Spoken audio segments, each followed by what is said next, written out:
She was altruistic and totally ambitious to attract the attention of the world. She was a genius.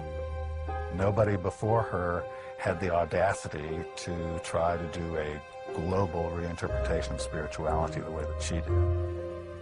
At a time when women, like children, were expected to be seen and not heard, it was said that she left her husband to become a trick rider in the circus. Traveling alone, she entered forbidden Tibet. She was a spiritual genius and the mother of the New Age. On the other hand, there are those who say she was a fraud, whose one real talent was that she knew how to tell a good tale. Magnetic personality. She was a good storyteller. A fascinating conversationalist who attracted people everywhere she went. Given her lifelong concern with things mystical, metaphysical, and spiritual, it's perhaps surprising to discover that she had an effect on the world we know in ways we could hardly imagine. Nobody else could give what she gave to the world. Helena Petrovna Blavatsky, Madame Blavatsky, HPB, whatever you call her, she was a larger-than-life woman, a true spiritual traveler. Few would contest her right to be called the mother of the New Age. Before HPB, every right-thinking European knew that the religions of the East were superstitions followed by gullible members of lesser races. Blavatsky would make it commonplace to see Eastern religions, Hinduism and Buddhism, as important sacred teachings that some might consider superior to those of the Christian West. East and West live much closer today than HPB's contemporaries could have ever dreamed. It's not just that you can eat a hamburger in Singapore or dim sum in Toronto. The roads built by exploitation, colonization, and commerce became the highways of intercultural exchange.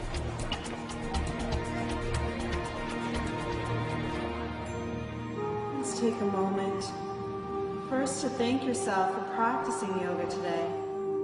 Few in the Toronto of the 19th century would have ever heard of yoga, let alone practiced it. For taking this time to connect with yourself and the world around you. Today, in almost any city on the planet, you can choose between dozens of flavors of this ancient physical and mystical practice of India. Whether you prefer it stripped of religious implications or in a more traditional form, you can buy your specialized yoga clothes, slippers, pillow, or mat, and none of your friends will even blink an eye. It's not just yoga that has become part of Western life. It's everything from crystals to religious icons to books on esoteric secrets of the East and West. Not that long ago, these concepts would have seemed very odd to us indeed. The most important thing about Blavatsky is her role in trying to synthesize a global spirituality that explains all religions. That's something that is almost standard now among New Age gurus of various sorts, but she was the first person who took on the task of trying to explain the entire gamut of human spirituality and to embody what she had learned in the course of studying all these religious traditions in a spiritual path that somehow transcended and incorporated all of them. There is a road, steep and thorny, beset with perils of every kind, but yet a road, and it leads to the heart of the universe. I can tell you how to find those who will show you the secret gateway that leads inward only. For those who win onwards, there is reward past all telling, the power to bless and save humanity. For those who fail, there are other lives in which success may come. This woman who was ahead of her time, who had an impact on our world in far-reaching ways, began life as Helena Petrovna von Hahn.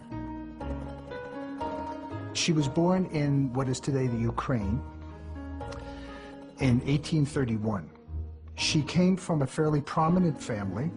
Her father was a military officer who was frequently away from home and sometimes took the family with him to far-flung spots in the expanding Russian Empire.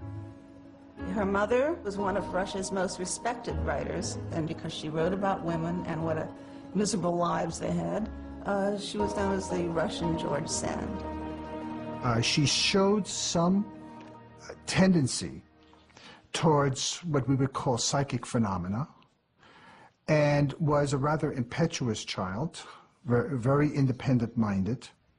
She was, beginning in childhood, but more in adolescence, also exposed to Russian occultism in the form of Freemasonry and Rosicrucianism, because her great-grandfather had a vast library that in her later recollections she said she had devoured every book in. It could be that this is where she got much of her knowledge that she was famous for in later life. So Blavatsky had a taste for the exotic from very early childhood because of the cosmopolitan circumstances of her family. As a child, Helena displayed unusual behavior. She had disturbing visions, spoke to invisible playmates, and told stories of exotic adventures where she was the heroine. These stories were so vivid that her sister was sure she must have really had these experiences, perhaps in a previous incarnation. Her family was often concerned about her future. About age 17, so the story goes, she was taunted by an English governess that nobody would be interested in her because she was temperamental, she was difficult to get along with, she was extremely willful. And she said, well, even old Blavatsky over here, the plumeless raven, would never be interested. He was a man, so far as we understand, was about 39 years old at the time, so he was over twice her age. Anyway, she took the dare, or however it was, and the proposal came, and they were married, but she was not interested in being anybody's wife. And it only lasted a couple of months, and off she went. Beginning 20 years, really, of world travel. The question of who, what, where is God, and what was the immortal spirit of man? This was a question that had always troubled her. So whether it was a romantic infatuation or a spiritual one, she had begun to conceive of herself as wanting to travel in pursuit of spiritual mysteries and truth. She would have been one of the very, very few women who traveled alone. Her behavior was totally outside the norm, outside boundaries for a woman in that century, unless the person happened to be a queen or someone who was in an inherited position of authority. There's not much said about what she was doing, except that she apparently went to those locations where the esoteric or occult knowledge was prominent. She traveled to India, in the Far East. She traveled to America, North and South, investigating mystic traditions the world around.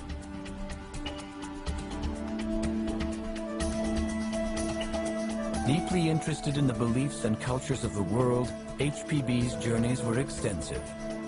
In trying to piece together the events of her life, more often than not we encounter conflicting stories. Her own accounts are sometimes vastly different than those of others. One of the stories she told about herself was that she had been a soldier. And she had been a soldier in the army of Giuseppe Garibaldi.